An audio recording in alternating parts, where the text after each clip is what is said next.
Child Protection Presentation by Kelly Jones.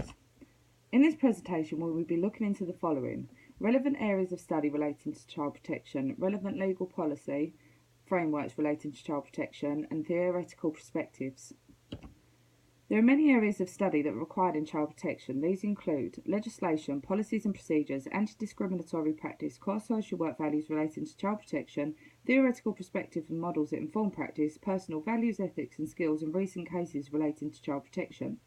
Legislation. In England, the Department for Education is responsible for child protections and the legislation that underlines the law, policies and procedures. The legislation for child protection includes the Children's Act 1989, provides a legislative framework for the children's protection. Its key principles are that the welfare of the child will always be paramount. This is strengthened by the Children's Act 2004, which encourages partnerships for social workers, agencies, schools and families to work together. The Children and Social Act 2007 is also in place to provide legislation intended to improve support for looked after children, care leavers, and promote the welfare and safeguarding of children, and make provisions for the regulation of social workers. A child protection policy provides guidelines for organisations and their staff to ensure that they provide a safe environment for children. It provides consistent required behaviours and clearly defined actions to protect both staff and children. It also demonstrates that the commitment of an organisation has for the child protection and ensures public confidence. Proficient safeguarding policies and procedures must be put into practice, reviewed once a year and available to the public. Here is an example of a procedure plan for early years. The Equality Act 2010 ensures that all children and adults are treated fairly. To uphold the children's protection, staff need to make sure they show no prejudice, bias, subjectivity or discrimination. Everyone should be treated fairly no matter what their disability, race, ethnicity, sexual orientation or religion. Staff need to remain objective at all times and base any judgment purely on facts. The social work core values include the 6 C's: care, compassion, competent, commitment, courage and communication. Social workers also need to ensure that they value the service they are giving, understand the dignity and worth of the person, the importance of human relationships, integrity and social justice. Our ability to look back and learn from the past experience is what enables us to grow and become better. Due to this skill, many changes have been made to policies and legislation to help us learn from mistakes and update information and practices where needed. Many theories and models have been devised to understand what causes abusive and neglected behaviours and how the government and organisations linked to it can limit and possibly stop future situations.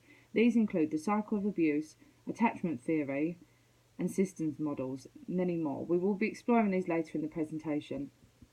When working in child protection, you must ensure that you remain objective at all times. You must respect each and every person and also respect their individual beliefs and values. Having the skills to remain objective, even though you may be working with issues such as abuse, may be hard, but for the sake of the child's protection, you are not able to show bias, subjectivity or prejudice. Action learning has been derived from Kolb's learning cycle, based on the cycle of questioning, sharing and reflection.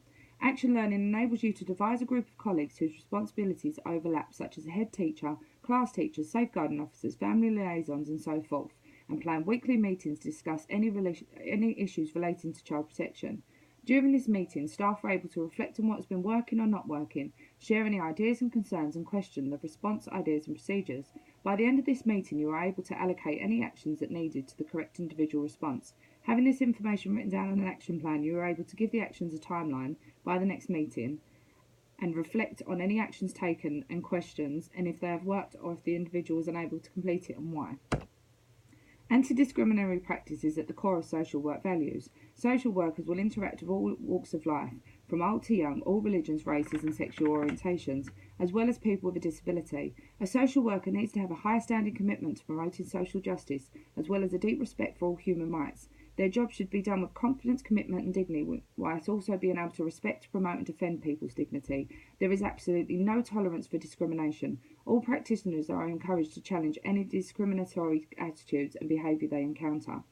Understanding and taking into account the diversity and different cultures that you find yourself working with is a good way to describe the anti-discriminatory practice. Each agency will have procedures and policies to prevent discrimination, which will have been defined by the Equality Act 2010. Social care is a difficult job role, as you will need to be confident enough to make judgments in difficult situations. To do this, you will need to ensure that you base all decisions on the evidence you have. You must be objective. To encourage a good anti-discriminatory practice, all practitioners must not show any subjectivity. You need to ensure that you are aware of the various types of discrimination, such as direct discrimination, indirect discrimination, associative discrimination, and perceptive discrimination. Framework and policies regarding child protection have been set out to show organisations and individuals how and when they need to work together to promote the welfare of children and young adults. The Children's Act 2004 is in place to provide statutory guidance about safeguarding for all persons involved with looking after children. The London Borough of Newham has guidelines in place and links to these via their website. This guidance shows the policies and procedures required for practitioners working in schools and children's services across Newham. The core objectives of Newham's local safeguarding board include to coordinate what is done by each agency to safeguard and promote the welfare of children, to ensure the effectiveness of what is to be done by each agency and agencies working together. There is also information available for those not working as a practitioner, including information on the signs of physical, emotional and sexual abuse, as well as signs for neglect. Newham is a very diverse and multicultural area, so as well as abuse and neglect, the government website also includes information on forced marriages, female genital mutilation and domestic violence. The local safeguarding board representations from school include 2 head teachers, one from a primary school and one from a secondary school, to voice concerns and information, and allows for the information framework and training to be forwarded to all schools' colleagues through an interactive school-linked website. The board also supplies a document known as Section 11 Audit, which all voluntary and private organisations in Newham are advised to complete. The theory and practice is the most achievable way to learn about protecting children. If you are able to gain a better insight to how and why the abuse and neglect take place, and work together to understand the reasonings and actions. There are many theories of why abuse takes place. These include the cycle of abuse theory by Dr. Lenore Walker.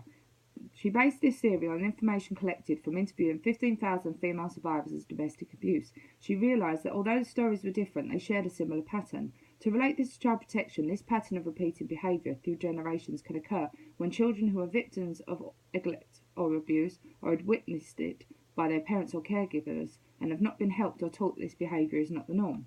Attachment theory. This theory is based on the concept that an attachment to a parent or primary caregiver has an importance to personal development. Psychologist John Bowlby's studies in child development and temperament revealed that children who had not formed a strong attachment to the parent or carer struggled with the basic sense of security and foundation.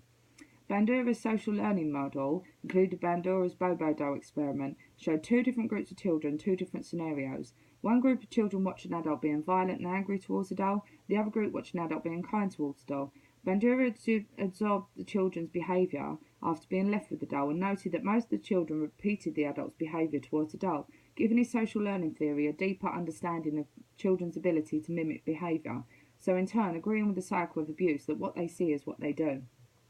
The environmental stress model. Bronfenner organised a development into 5 levels of influence: the microsystem, the mesosystem, the exosystem, the macrosystem, and the chronosystem. The systems model uses complex systems to describe human behaviours. Organisation members and families are directly involved in resolving problems, even if it's an individual problem. Some of the key concepts for the systems model described in the UNICEF Adapting Systems Approach to Child Protection, key concepts and considerations. Any system involves a collection of components or parts that are organised around a common purpose or goal. This goal provides a glue that holds the system together.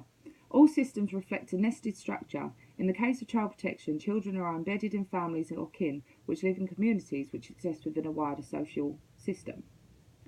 When working in areas such as child protection or social work, there are many skills you need to learn. The ability to communicate, especially without discrimination. You need to be confident in your ability to communicate face-to-face with children, parents, professionals, and even those guilty of abuse. Good writing skills and technological skills are needed to communicate with other agencies and professionals. Have the ability to speak and speak up when communicating with many different people. Active listening lets the speaker know that you understand and value the message they are trying to communicate. This allows the speaker to communicate more freely, honestly and openly. The speaker needs to see that you are fully concentrated on them. You should maintain eye contact, nod your head and give verbal feedback when it is appropriate and required. Care and compassion for your role and the people you are there to support. The ability to be flexible and working, persistent in your endeavours, but whilst being respectful of people's needs, values, cultures and their differences. Interpersonal skills are extremely important, as well as maintaining your professionalism. Confidence in your own ethics and values, as well as your knowledge of legislation, policies and procedures, are also important skills when dealing with social care. The ability to think critically and make decisions and judgment based on the facts, good investigative skills, as well as the ability to collaborate with other professionals and advocate with confidence for the families. The Child Protection Report. When a conference has decided the child is in need of an action plan, the social worker must lead and coordinate the plan between the child, the family and the interagency members. The plan must clearly state the exact nature of the concerns of the child, the family, and the relevant professions must understand the concerns.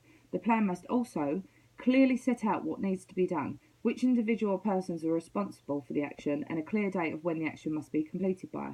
The purpose of the Child Protection Plan is to ensure that the children or child in question are safe and to prevent further harm, and provide support for the family to ensure the child's welfare, health and development are not put at any risk. For this presentation, we have been given a case study on a young child called Emma. Emma is 4 years old and has attended a day nursery since her mother returned from work. She's not the only person to look after her. Emma's grandparents live in the same road and are listed to pick her up if she's working late. In the day nursery, Emma is a key worker. Some of her responsibilities include to provide the highest standards of quality care of education, to ensure that health and safety and security measures are constantly maintained, to work in close partnership and to develop maintain good relationships with the parents, carers and other family members. During a normal lunch, Emma refused to eat and had diarrhoea. After the key worker returned from a break, a colleague informed her that Emma had not managed to settle for sleep and had vomited. As per the procedures, Emma's key worker called the listed person, her grandmother, to collect Emma and visit a medical physician. After a number of tests, Emma was diagnosed with malnutrition. The attendees for the meeting included Emma's parents, grandparents, key worker, district nurse and social work. Emma, however, was not present at this meeting as previously discussed. The child must be in attendance of the conference when a child protection plan is discussed.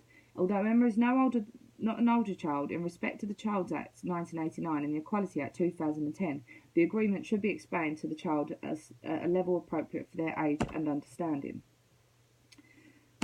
This part of the legislation on the Children's Act ensures that young people still have the right to equality. As per a child protection plan, another conference including Emma must be arranged. As part of this plan, the family and the key worker agreed to complete a daily checklist of Emma's toiletry habits as well as a food diary. This will enable us to ensure that she is eating the correct amount advised by a medical profession and will be looked over by myself, the social worker and a health visitor. Weekly visits to both the home and the nursery will be done by myself and the health visitor to ensure ongoing care and support where needed. The local authority will share responsibility with the parents, and failure to comply with the given actions will result in an application to court for an interim care order if the local authority believes the child is at significant risk of harm. The parents will be made aware of this. The health visitor will also be able to advise the parents of a healthy eating plan for Emma and arrange an appointment with a dietitian if needed.